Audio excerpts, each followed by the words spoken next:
Thank you for coming to YouTube, where we talk like this, and this is supposed to be real. Tune in next time, like and subscribe. First of all, thank you guys all for being here. This is amazing that there's this many people in the room. It was very surprising that this many people showed up to learn how to unfuck themselves. You know, usually it's when people are fucked that people show up, so thank you for that. So, my journey to get to this talk actually happened a week ago. On Wednesday, we met up at Tugu for Elevated Nights dinner, which is part of the Elevation Barn community, where a bunch of us get together. I can't believe everybody's here. This is amazing. We all get together and we talk about some deep concepts. And the analysis that came out for me at that time was that I am living my entire life to align myself with my North Star, which is part of the Elevation Barn process. And my North Star is that I wrote down was, for the awakened ones, I am the navigator that inspires clarity through education, innovation, and love. And the questions that came up around that was, why only for the awakened ones? And the one you asked was, like, why are you slowing down now? Because I'd said, you know, I've been doing this as a life journey, and I'm slowing down now because I've prepared myself. And then another question that was asked was, are you going to be happy when everybody's fucked and you're the only one left? And those hit deep, right? So I was like, okay, wait, I got to start telling everybody about how to not get fucked, right? So that's the journey of this.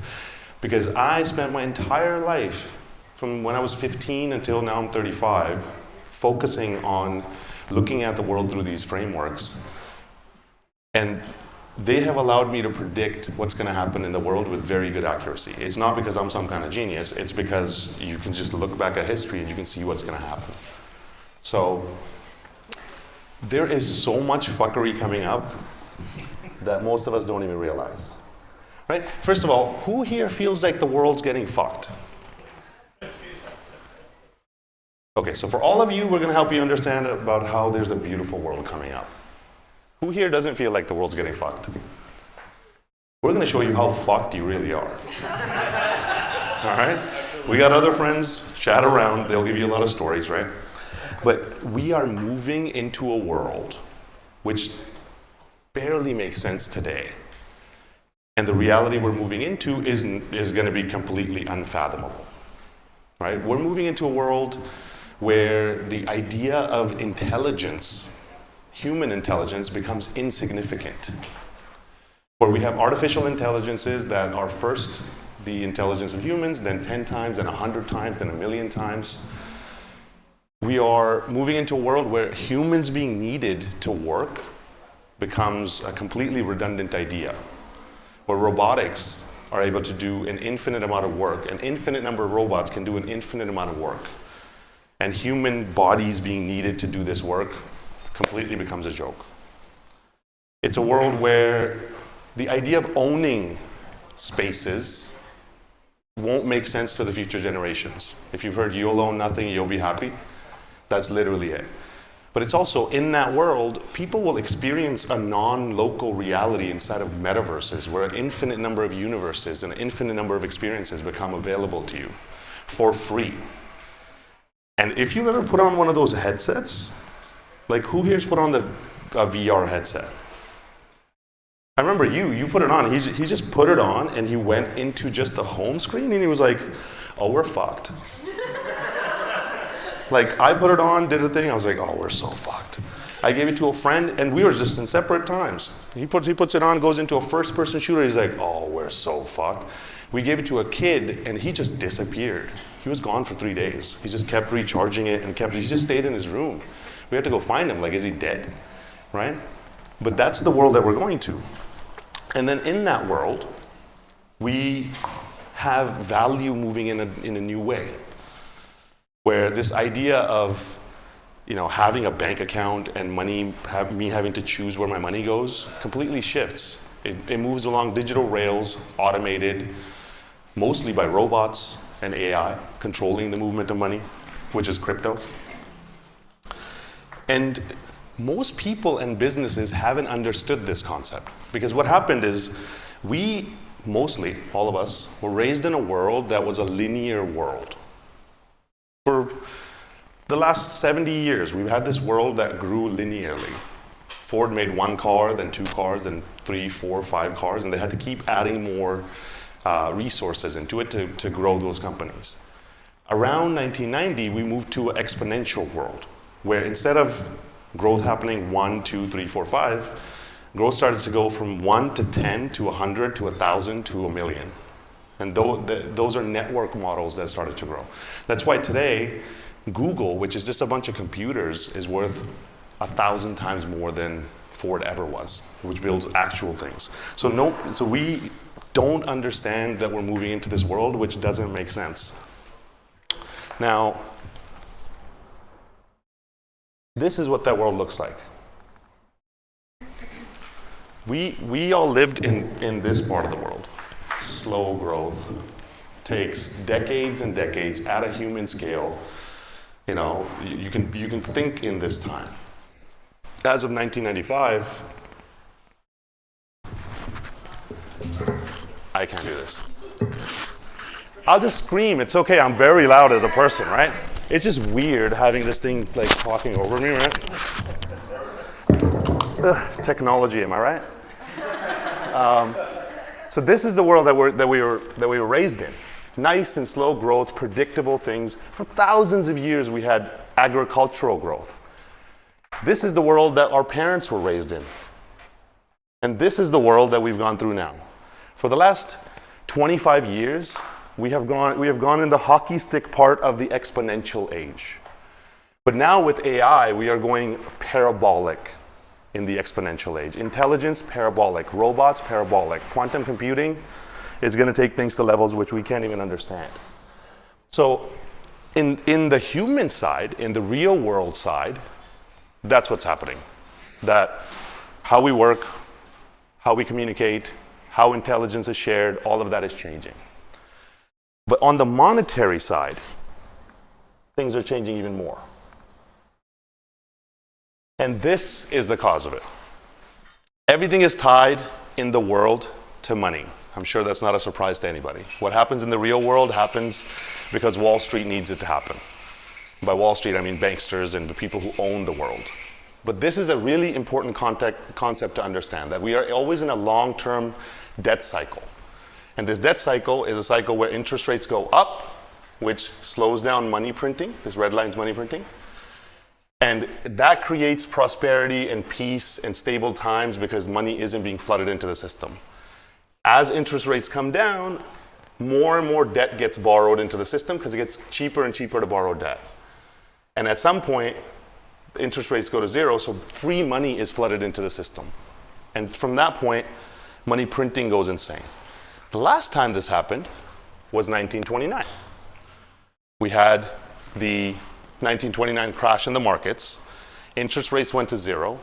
Money printing went insane. And between 1930 and 1945, the world changed more than it had for the previous 80 years. And it ended with World War II, right here. This was the money printing for World War II. World War II created a new world order based on the US dollar system, and that created the stability in the markets and the stability in the world for the whole time that we've existed now. Now we got the money printing going crazy again, and it ends with war again. But this long-term debt cycle will keep showing its head going forward. So that one ends in war. But if you look at the amount of money printing in the world, this is the best representation of it. Money is being printed at about 8% a year. That means if I just hold cash in the bank account, I have to make 8% a year to even just stay in place. Inflation is about 2 to 4% a year. So 4% is the average. That means you have to make 12% a year just to break even on your money in today's world. 8% on the money growth, 4% on the inflation. So the world we come from is a stable world, where 12% was an insane return. Like you could double your money in a few years if you were making 12%. In this world, that doesn't work. So what we've done is we have bought gold in the past as an investment vehicle to actually generate wealth. But when you take the price of gold and divide it by the money printing, this is what it's actually done. It has dropped in purchasing power ever since the 2008 reset. And our 1929 reset already happened. The Great Reset already happened. We are just finishing this process of the Great Reset. But this is gold divided by the money printing. In purchasing power, it's gone down. Gold has not maintained the purchasing power. But wait, isn't real estate supposed to make us rich? Like everybody gets rich from real estate, right? Now, if you're building real estate, calm down, all the real estate guys, right? If you're building real estate, you're still gonna make money. But if you're owning real estate as an investment vehicle, this is what it's actually done in purchasing power terms. Real estate no longer is a mechanism of getting rich. Well, stocks. Stocks make us rich. Stocks make about 12% a year, which means they basically maintained the purchasing power over that time. So even though the numbers go up, in the end, we're running in place. And that's why, you notice, even the wealthiest people don't feel wealthy anymore. Everybody feels like, I'm just kind of staying in place if I'm doing a good job, right? Now, Bitcoin did that in the same reflection. Bitcoin has outperformed money printing by orders of magnitude, by millions of percent. Now, is it going to make you rich going forward? No, you're too late to the party, sorry. Sorry. I know, I'm sorry, I'm supposed to be the Bitcoin guy. Like, no, we're not. It's already outperformed things, it's bouncing around here. I think it stays around 80K this time, because Bitcoin is a maturing asset, right? But it has outperformed by millions of percent. And people could not understand. I remember when it was $5, we used to be like, this is gonna be worth 1,000. And we even thought we were crazy for that. When it went to 10, we were like, oh my God, right? When it went to 70, we were like, that's a little off. That's a bit much, right? So now it's gone back to 70 and it's gonna keep bouncing around. It should do that because it's a maturing asset, but in reality, the digital assets have outperformed. And now, this does not mean go out and buy crypto. If you buy most cryptos, you will lose all of your money. That's a fact. 99% of cryptos are scams, like custom-built scams, custom-built to steal all of your money. This is just a reflection that technology is winning this race. The only other index that's outperformed the money printing like this, not like this, but really well, is the NASDAQ, which is tech stocks, right? So technology has been one of the best investment vehicles, and it makes sense. The world is becoming technical. We are moving into a different regime. But most people don't understand that. We still think, houses and gold and all these things are modalities of wealth. But the times have shifted, and we're gonna go through that in detail. Now, as if that wasn't bad enough, there's a process coming up that's being called the Great Taking. And this book, thegreattaking.com, has a documentary. Please watch it. I implore you to watch it. If you have 40 minutes, please watch it. It's a fund manager who had an accident, and God told him to tell this to people. He understands money at a level that none of us can understand. He gives you case law on exactly why it is now 100% legal to confiscate all of your wealth. If it's not self-custodied, it is legal to confiscate your wealth. We don't own stocks. We own security entitlements, which is just a promise to give our money back. But what they've done is they've taken all of those stocks and taken all of those bonds and taken all of those, even leveraged real estate and other stuff, and turned it into derivatives. That's what actually happened in 2008. What they did is they took people's real estate and they turned it into this made-up product called a mortgage-backed security. And then they took the mortgage-backed security and turned it into another made-up product called a collateralized debt obligation. And then turned it into another product and another product. And these were all bets being made on the price of real estate staying the same. And when that unwound, that real estate that was being used as a collateral got taken from the people who own it and was given to the people who made the bets. That's what actually happened in 2008. And that was a tiny version of what this is. And when I saw this, I was like, there's no way. Even as a conspiracy guy, I was like, no way. But then they asked the Federal Reserve if this is true, and they said, yeah, absolutely. Legally, there is a protected class, which is not in this room, and everybody else's shit gets taken, unless it is self-custody. Great. That's another way we get fucked. Now, the scariest thing for me that's on the horizon is that we are in World War III already. We've been in it for a very long period of time, right? But the war this time doesn't look the same as wars before. So for that, please read this book, Introduction to 5GW Warfare, 5th Generation Warfare. And it's General Michael Flynn's reflection on how war as a concept has changed and evolved. We are in the next stage of war. And this war, sure, there's some bombs being dropped here and there, sure, there's drones doing it. That's still kind of 4th generation stuff that's being turned into 5th generation. But this war isn't being fought in the mind of all of us. This is a psychological war. It's a war where we are made divisive and emotional, where we're putting the weapon in our pockets, not just in our pockets, we're putting it in our kids' pockets. And we're all pressing buttons and dealing drugs in our own head. Oh, look at that, I got a notification, one sec. Yeah, so I can't help it, I'm addicted. It's where we've been addicted to the weapon itself. And we have brought it into and this thing controls what I see, it controls where I go, it controls what I think is truth, it controls what I think is lie, it controls my news, my ads, my friends. It literally controls which roads I go on. If it tells me don't go on that road, I'm not going on that road. You ever drive in Bali and it goes turn left and you go, yup.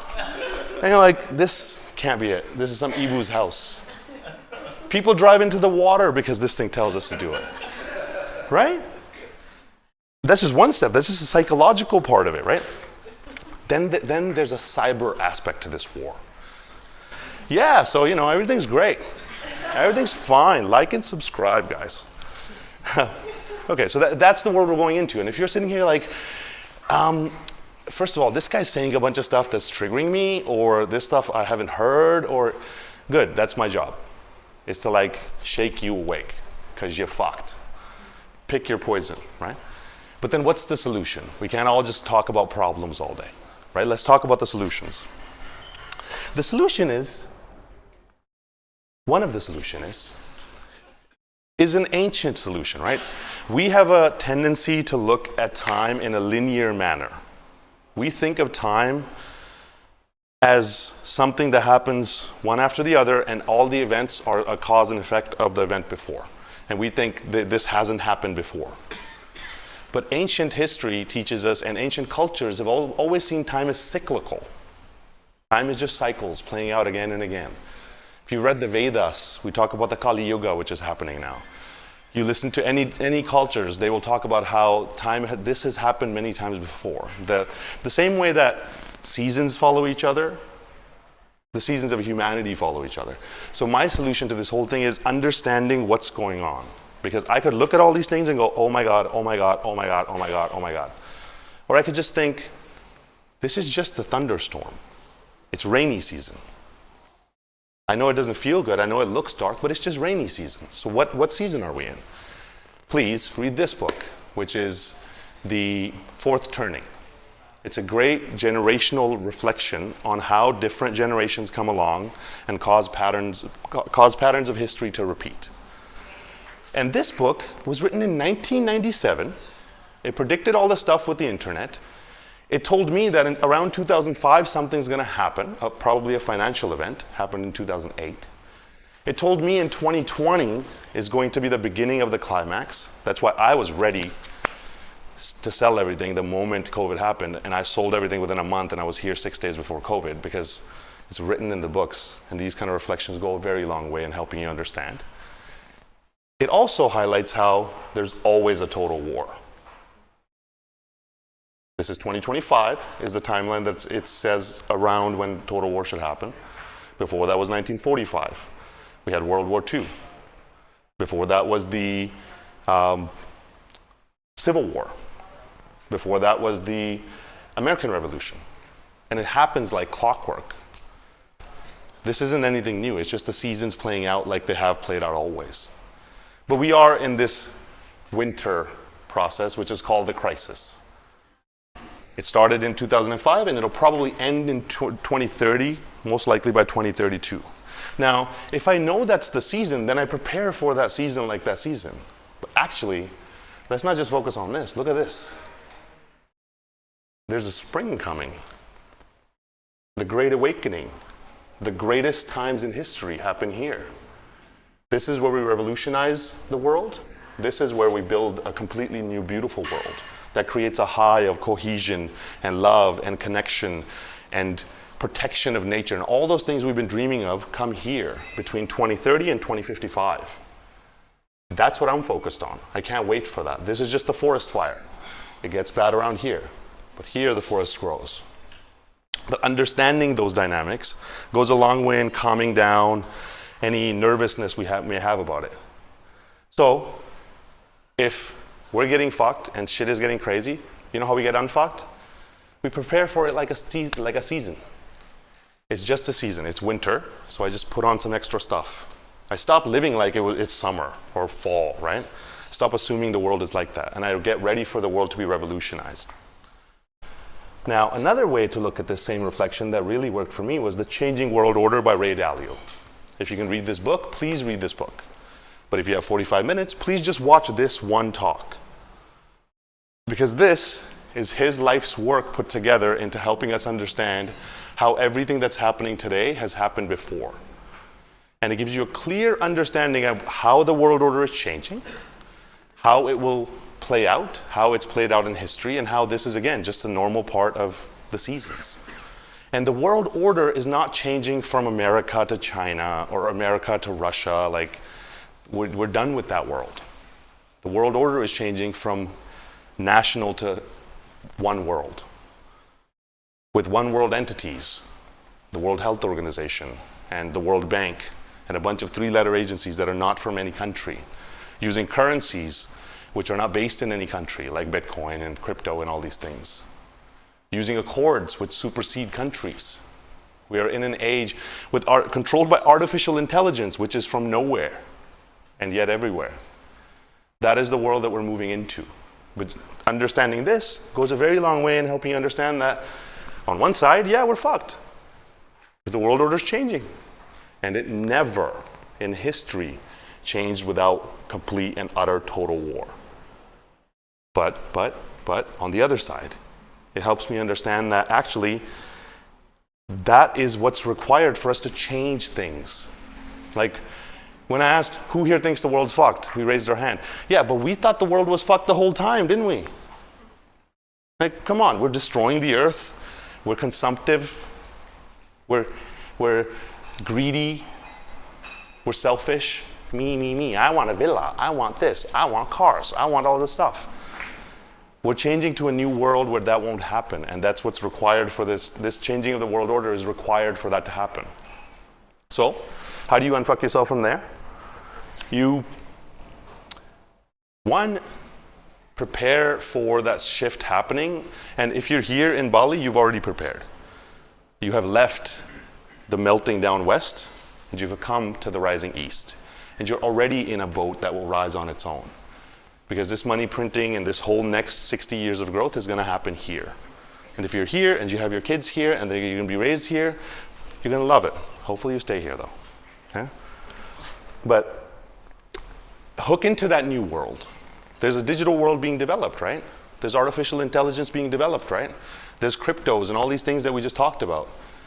Don't be scared of it. Lean into it.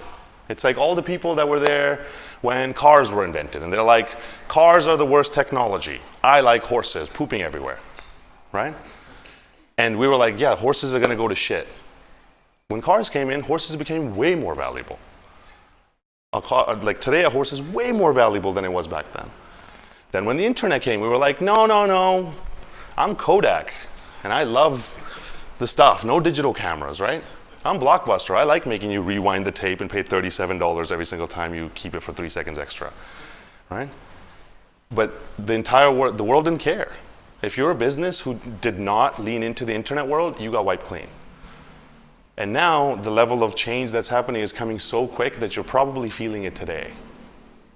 So lean into it. As the world order changes, lean into it. Move to places that are on the other side of the world order. But now we really get into the juicy parts. Okay, this was just the umbrella stuff to give you some books and things to read, which really changed my life. But now let's really look at the specifics. So these are the cycles themselves. This cycle, the 250-year revolutionary cycle, has been clicking back as far as 3,000 years. The last time it turned around, it was around the American Revolution. Now we're going through the current revolution. And this is a time when true revolution happens, where the entire world gets changed in the way that it organizes, the way that it works. Money, people, society, everything gets changed around these. Yes, yes, yes, it's always a war. That goes without saying. But actually, this part is the part of growth. So another 250 years of growth forward where a new system will be built, a more equitable system, probably based on blockchain. And during this revolutionary cycle process, again, the old ways get changed. So do we want a better world that isn't using the same kind of old ways of having stocks that were built 200-something years ago, about 250 years ago, where it's an extractive world, where we monetarily incentivize the extraction of the earth and the rape and pillage? Or do we want a new world, where we're going to tokenize nature, and we're going to monetarily incentivize you to protect nature? That's what's going to happen around this revolution. This revolution also is the centralization and decentralization cycle. People here were living in a decentralized manner. There wasn't as much centralization. We've gone to an enormous amount of centralization in this cycle. Now we're moving back towards decentralization that'll take another 125 years to play out.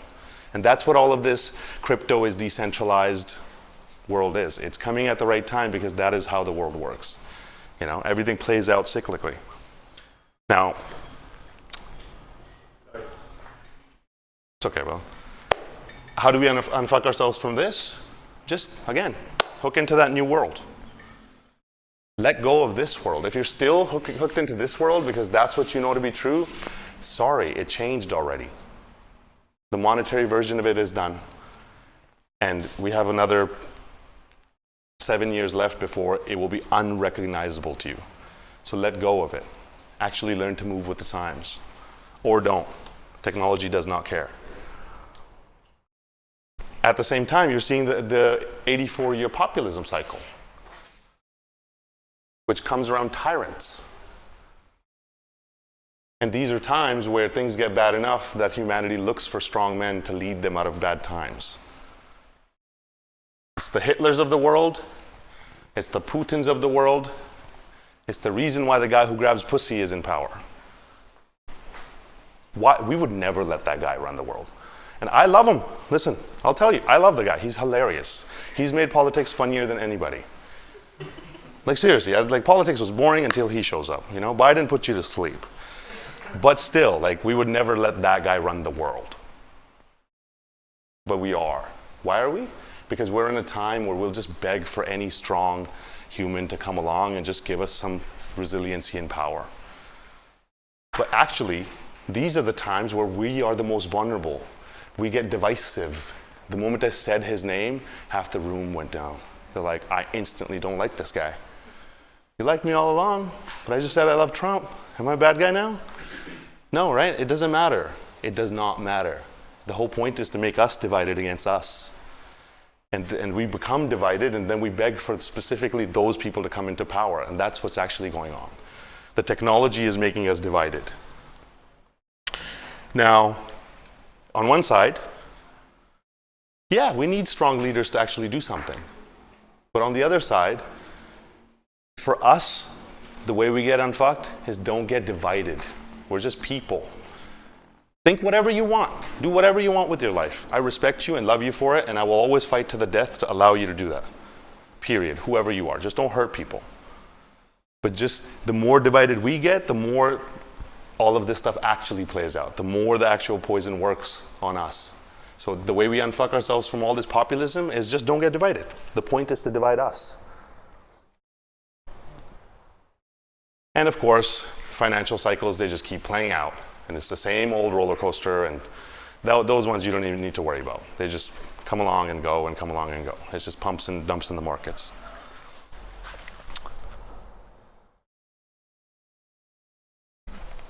Now these cycles are a little different. The institutional cycle is how society's institutions get built and collapse. It's how society trusts in structures and how the trust grows and how it collapses and new trust structures are built. Same thing.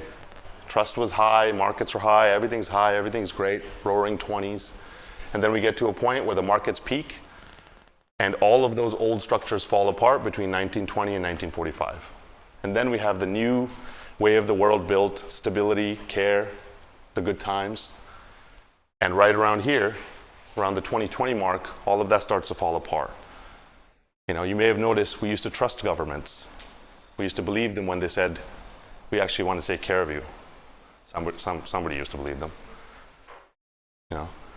But now that's not the case. And that collapse happens around the 2025 mark. And that's not a coincidence. This is, again, just cycles playing out throughout history. So, what's the best part? We get to build a completely new way of doing things on the other side. We get to build new institutions. We get to build new ways of congregating, new communities, new networks, with new ideas and new self-organization mechanisms. The future will be built from DAOs. And if you're like, what's a DAO? Exactly. It doesn't make sense. There's going to be decentralized autonomous organizations which allow people to vote together and restructure society. It's also going to be a one world institution where this idea of countries and the divisiveness falls apart.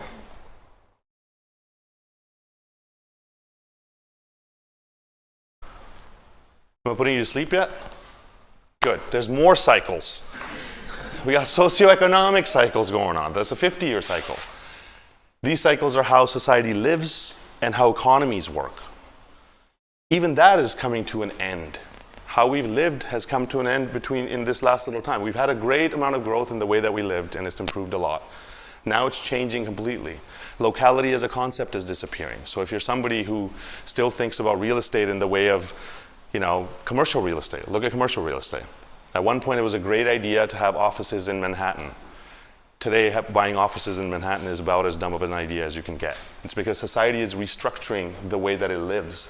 But the economy itself is restructuring because the old economy was based on humans, energy, and materials being put together into building things in the real world and services in the real world. The new economy is not like that.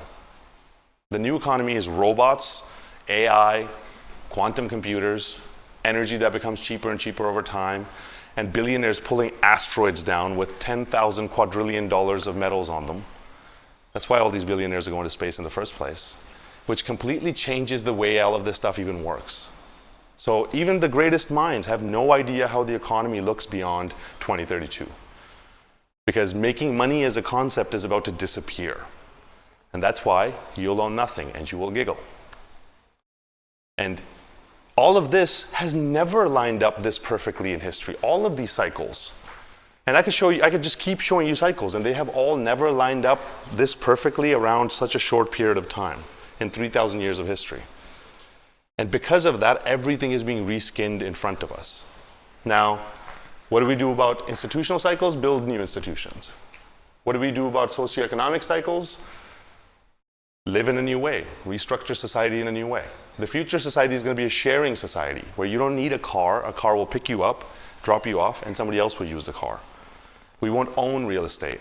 Everything will be rented in a shared economy.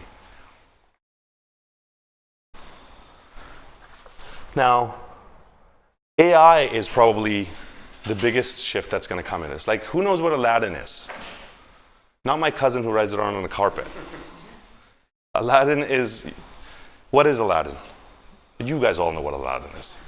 The Aladdin that they're talking about is an artificial intelligence that has been running the world for the last 15 years. And you probably never even heard its name.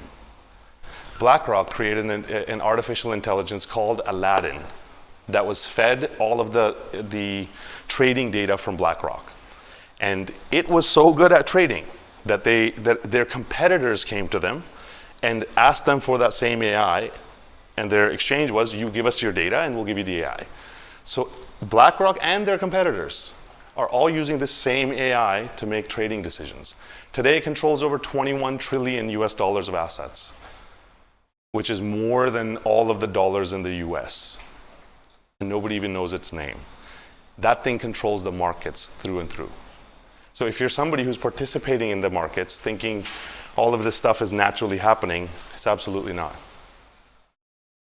AI is controlling the crypto markets. So what do we do about that? Use an AI. And if you've been running from AI as some scary boogeyman, it's the internet. It's the next stage of the internet. You either take it or you have another option. Go to the middle of the jungle, grow your own food, figure out your own economy, and leave. And I'm saying this as somebody who's done this. Okay, I have a jungle house. I am fucking terrified of this shit. On one side, I'm building it. On the other side, I got a jungle. I got ducks, chickens, cows, just had goats, fish, our own food, 7 springs, power generation on site, and a Starlink. That's my solution, right? On one side, I'm like, listen, you could do all of this stuff. The moment the bell rings, I'll be over there just fishing, hanging out. You do me a favor, right? That is a solution. But on the other side is we can lean into this stuff. Or maybe both, right? Do both. I know, Gab is like, she's like, I'm going to kill you if you don't stop telling people to use AI. Right? I feel you. But what's actually happening is all of this is coming together into this, which is the exponential age. It's just technology. We built water and textiles and iron first for 60 years, which then allowed us to do steam power faster on rails and turn it into steel, which allowed us to hook up electricity and communicate better in internal combustion engines, which took even less time to deploy. Then we jumped on planes and started communicating through the air and had petrochemicals in 40 years. And in 30 years, we completely digitized the entire world. I remember being in India and we had a black and white TV with a knob on it. And if you would turn it, there was no other channel. There was just one channel on it. I didn't even know why they had a knob on it. Like how you give me? And I would go up there and I'd turn it, and they were like, that doesn't work. I remember getting the first landline, and we've gone through this whole stuff, and I'm 35. I was 5 when all that stuff happened. So in the 30 years of my life, we have completely revolutionized the world. And in the next 25 years, we're going to take it to places which won't even make sense. But this exponentiality is so hard to understand because us humans operate at longer time scales. Just a few weeks back, an algorithm traded some assets in Japan at such a fast rate that it messed with the markets and caused volatility to spike to the levels of COVID. And all of us freaked out, and crypto fell off of a cliff, and countries got destabilized instantaneously. It spiked, and then it instantly came back down. And I was sitting there on my laptop. Sharon was like, babe, you gonna come to sleep? And I was like, no. You see the volatility? She's like, I'm going to sleep. Okay? And I was just sitting there watching this spike happen. It was just going and going and going and going, and it looked like the world was melting. But actually, it was just one algorithm that traded the market super quick. And watching the financial legends, they were like, okay, this is proof that the world is controlled by toys. But those toys operate at such a quick rate that it doesn't give us time to be able to interact with it. But this exponentiality is like an ever-accelerating rocket ship. And if you're looking for those times when it'll slow down and it'll give us time and stability and all this stuff, those times are gone. The world is being reskinned every 5 years. And then 3 years, and 2 years, then 1 year. This exponentiality of the innovation cycles is probably one of the scariest things to deal with because it doesn't give us stability. So how do we unfuck ourselves from this?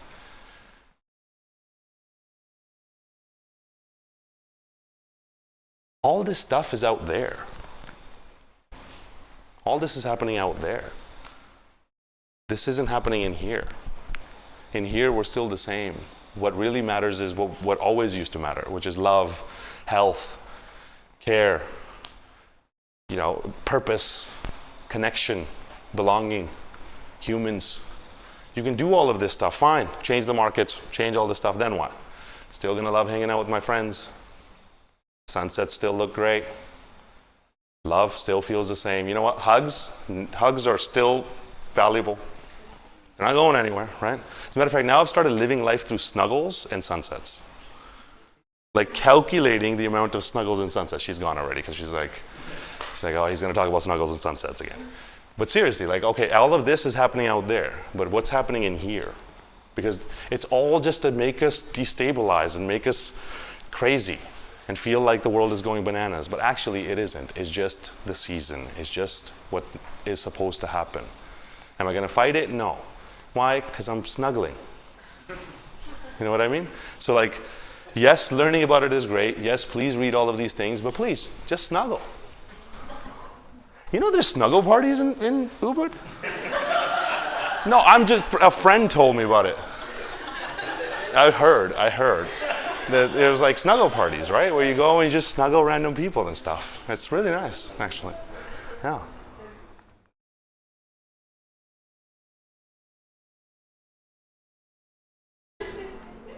But here's the single greatest piece of information that I can give you so you don't get fucked. All you have to do is learn how to benefit from all this going on. Yeah, they're gonna do this, they're gonna do that, things are changing, blah, blah, blah, blah, blah, money's being printed.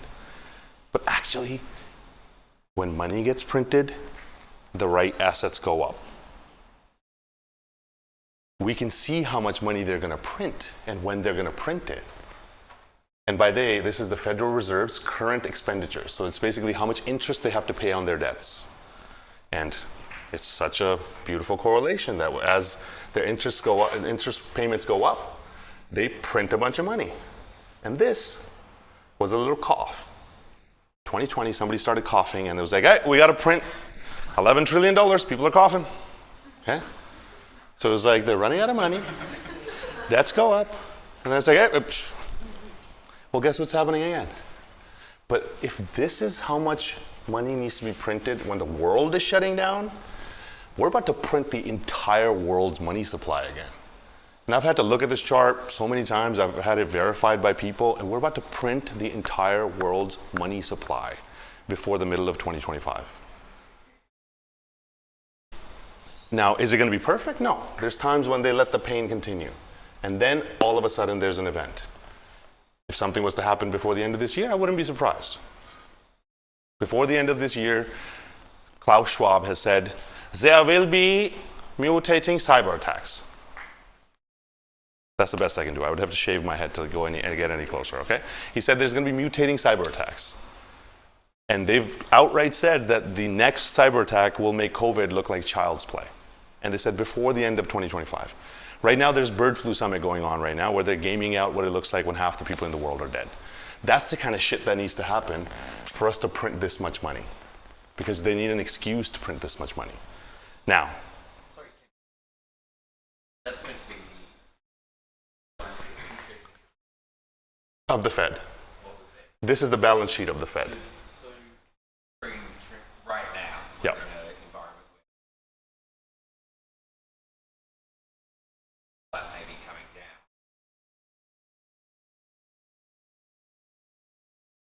These are the interest payments on the debt that the governments have taken. This is a really good question. So governments took debt here for COVID, right? This debt was taken here. So this debt came due in 3 to 5 years, and that's why this money was needed to be printed. Refinancing, what you're arguing. Yeah, exactly. Refinancing of old debt at higher. Exactly. Okay. Yeah, so this is like the debt that was, this is a really good question. The debt that was taken during COVID now is coming due, and debts are never paid, they're just refinanced. And to refinance the debt, we gotta drop the interest rates to zero, which is coming up. And the dropping of the interest rates to zero usually happens around a chaotic event. I mean, otherwise there's no reason to drop them. So then chaotic event, drop the rates to zero, money becomes free or free enough, and then we print the world's money supply. Or at least that's what these numbers are saying. I couldn't even believe it. Because if this is going to happen, then crypto is about to go bananas. Fucking bananas. You know, that's why we're all just chilling. You see the crypto heads? We're all just hanging out. When we talk to each other, we're like, when are they going to do it? Can you call Klaus? Like, you know? We're all excited about this. Not that we're excited about the death and the murder and all this stuff. That is simply a season, and that's horrible. But that is what's required for this process to play out. But the entire world's money supply being printed doesn't just happen like that. The last time this kind of stuff happened was World War II. And you know, there's this video of a Polish family when Hitler had attacked from the other side of Poland, and they colorized it, so it looked very like normal, like you could really relate to them. And they're just hanging out. It's this wealthy family in Poland, and the kids are playing, and the father's making a little video, and they were just as clueless as us. A bunch of affluent people who just could not imagine that the world would completely fall apart, because the world doesn't work like that. Well, welcome to the next version of that. Because this amount of money printing is going to need an excuse. And the thing is, we'll see. We'll see, right? I'm putting everything where my face is. We'll see. If by the middle of 2025 a lot of this starts to play out, then you yourself can see this. I was here, and I was like, if my thesis is true, then the world has to shut down. The entire world has to shut down. And people are like, you're bananas. You're crazy. I'm buying a Mercedes at 8% interest rates because I'm relying on this world. And I was like, okay, well, I'm betting the world goes to shit. And I'm selling everything and getting ready to leave and move to Bali, where I've never been before. And for me, I've been through this cycle before. You'll go through this cycle now. That's why it's so hard. You know, they say you can take a horse to water, but you can't make him unfuck himself. And that's the truth. I can tell you all you want, but your paradigm does not agree with this. If it agrees, you're already nodding. If it doesn't agree, you don't agree. Fine, continue doing what you're doing. Well, I'll see you in 6 months, in 9 months. Sorry, Sim, for all of this extra money, why does that precipitate?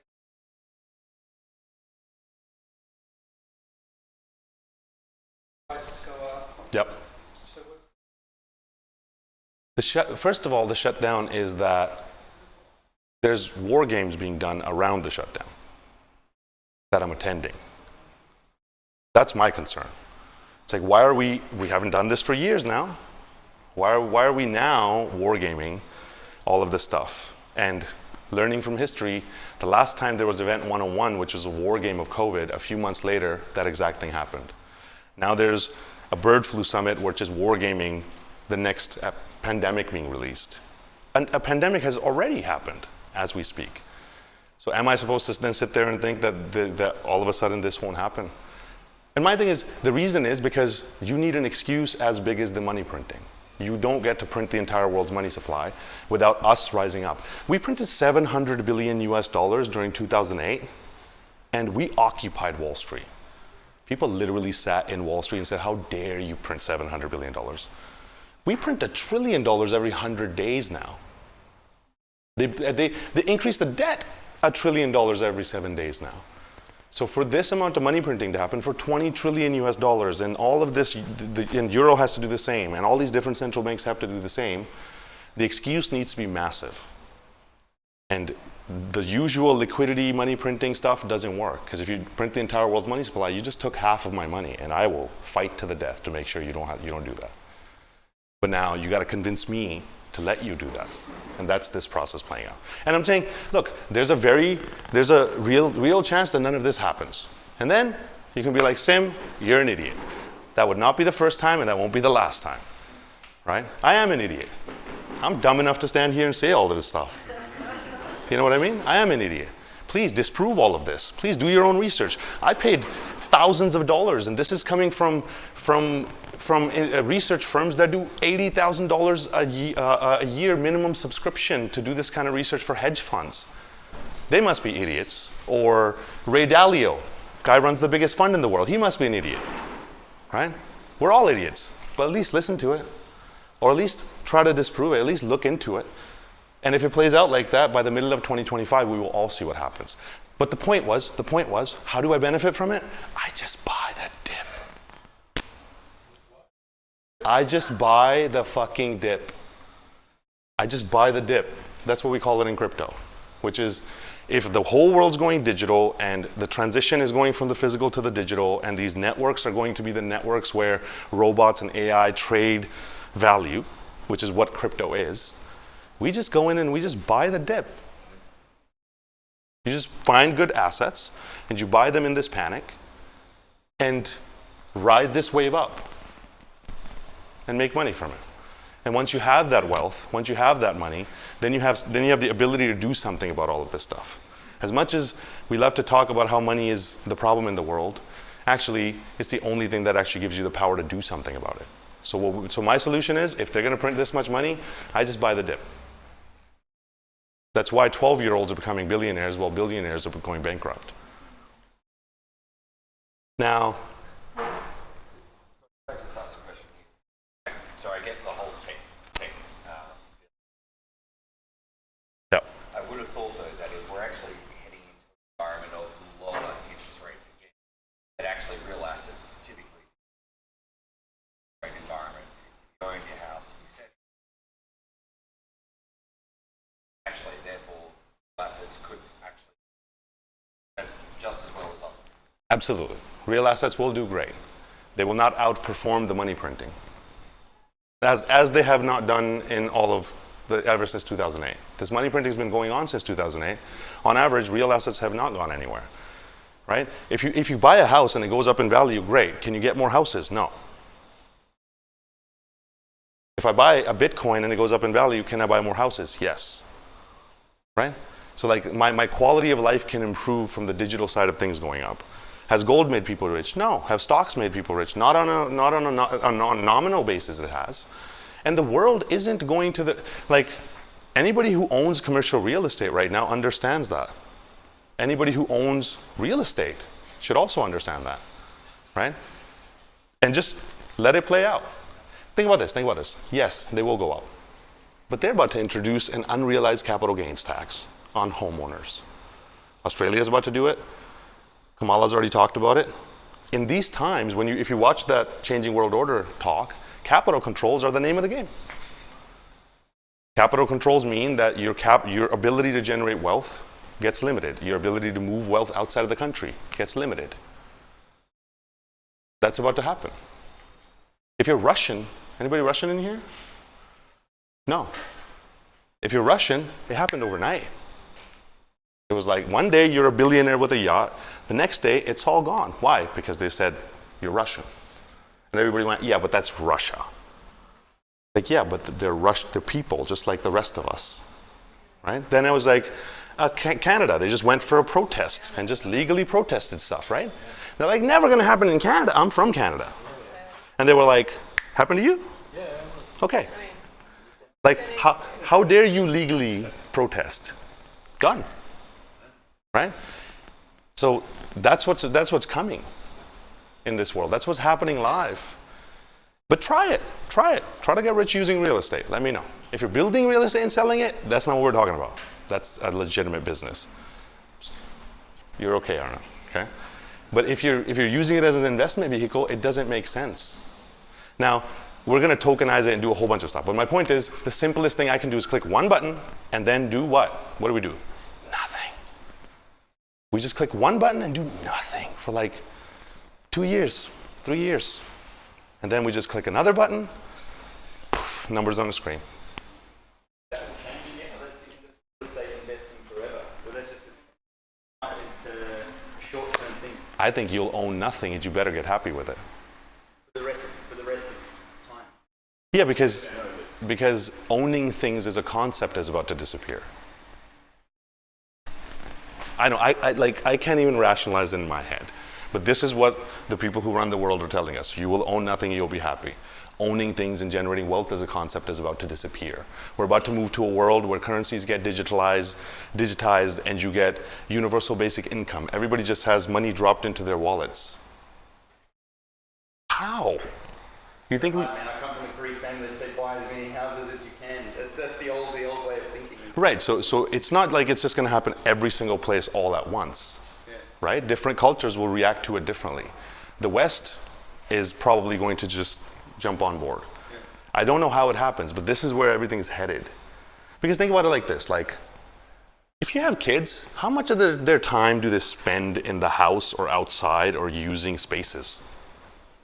How much time do you spend going to places and doing stuff? None, right? Sorry, I'm putting you on the spot. But the point is, like, kids don't care about space and owning things and building stuff. They're happy to just sit there. I remember, I would just sit there for like infinite amounts of time just playing a game.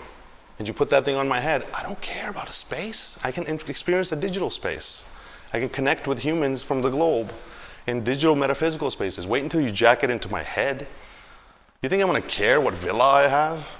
I can have any villa I want. I can fly around like a dragon, right? So that's the world that we're headed into. And it's so unfathomable.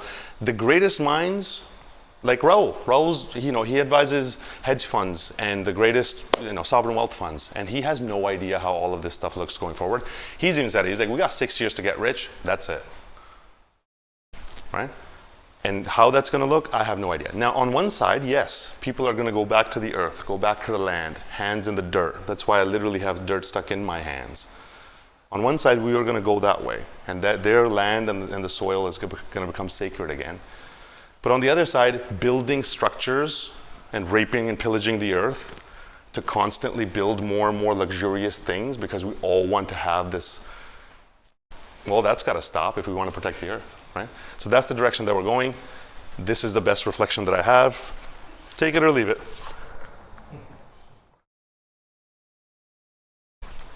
For the fifth generation warfare, please read that book. And there's a great video online that's fifth generation warfare, literally. It describes a lot. Most of the stuff you can't find because the AI said we're not allowed to talk about these things anymore. So, sorry. There's also the handbook of 5GW. That is also a great way of learning about all this stuff. This came out of those questions, right? The questions were, tell us how not to get fucked.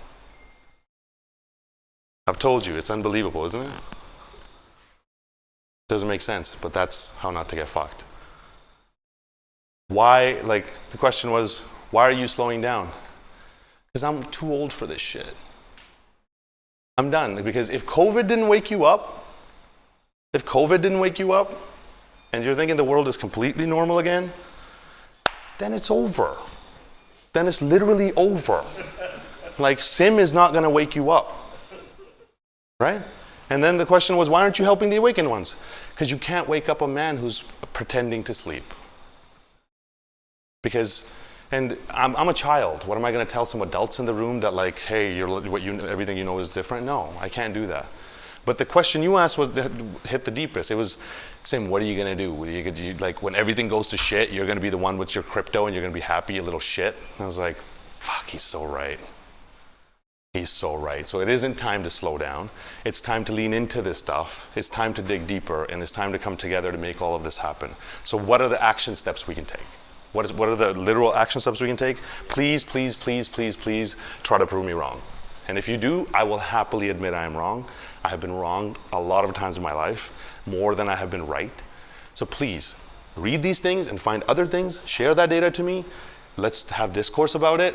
I love you for it. I really appreciate critical thinking, but please try to figure out your own mental model around this stuff. I'm sure there's a lot of things you won't be as extreme in your thinking as me.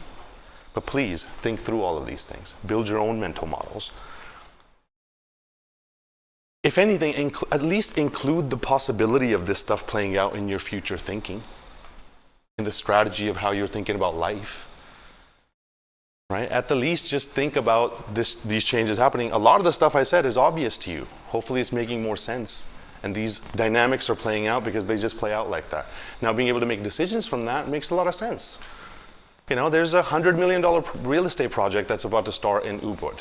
And they're like, Sim, what do you think? And I was like, after 2027. They're like, why? I'm like, this is why. Because history says it's just a volatile time. That's just not the time to start a project like that, right? Or it's, for me, it was I'm going to choose to travel the world. When? You know this. Not now. Not right now. You know, I don't know. The last time, the people who were caught outside got stuck. So I'm just going to choose not to do that. How am I going to build my business? Am I just going to build a physical business, or am I going to incorporate network effects into it? Am I going to learn about what this idea of network effects is? If you are a healer, you might just be healing and finding clients. That's one thing. But if you find the people that are coming to you and you actually then leverage the network that you already have and turn it into a community and grow the value that you're adding to people's lives, now you've incorporated network effects into your business. But at least incorporate some of these things into your business. Maybe it's AI, maybe it's these other things. Now, which industries will benefit from all of this? Here's the ones that I've seen. Health, entertainment, healing, coaching, high net worth experiences, and technology. Technology, of course. Health,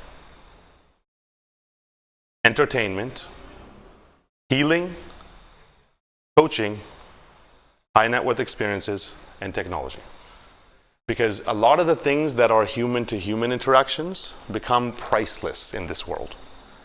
AI is not, the same way horses became priceless after horses got removed, humans are about to become priceless. Energy is about to become priceless. Love is about to become priceless, and it'll be valued at the priceless number that it actually is. And self-custody your wealth. That's one of the easiest solutions to be able to protect yourself from all this stuff. Self-custody your wealth. Do not trust institutions to hold your wealth. Have they not screwed us over enough, and now they're all in debt? Banks are bankrupt, sorry. Like, crypto is self-custody if you have it in your own wallet. If you have it in an exchange, it's not self-custody. The exchange owns it. The money in your bank is not your money, right? We sign paper saying that it's a promise for them to pay us back. Having that money self-custodied in some capacity becomes important. If you have gold, keeping it with somebody doesn't make sense. Custody it yourself. If you have real estate and is leveraged, that's the bank's real estate, not yours. Custody it yourself. In jurisdictions where they're not going to release things like unrealized capital gains tax and try to take that real estate from you, right? But wholly own the things that you have. And if you can, literally hold them yourself. Just through this little transitionary period. Because the game is up and they're going to take everything. Or at least that's the plan. Sim, could I just- Yes, sir. The idea of us being happy not owning anything, that all assets aside from land eventually decays over. Generally it's underutilized. So this proposition is just that computers and objects of depreciation, because we're going to be using objects. Yeah. So that scary idea of you'll be happy is actually because the rental economy is a more efficient use of products. Exactly. Where products also be recycled in a way, so that, for instance, your phone, instead of throwing it in the bin or the local bank, you give it back to the phone and they'll repurpose all the parts. So, Yep.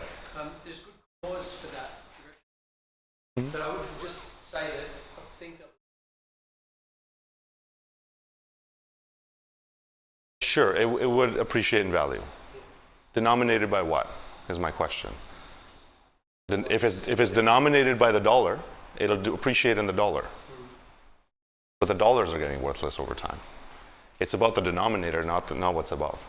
Yes, it will appreciate. It will appreciate a lot. Land here was worth 100,000 at one point. Now it's worth $1 billion.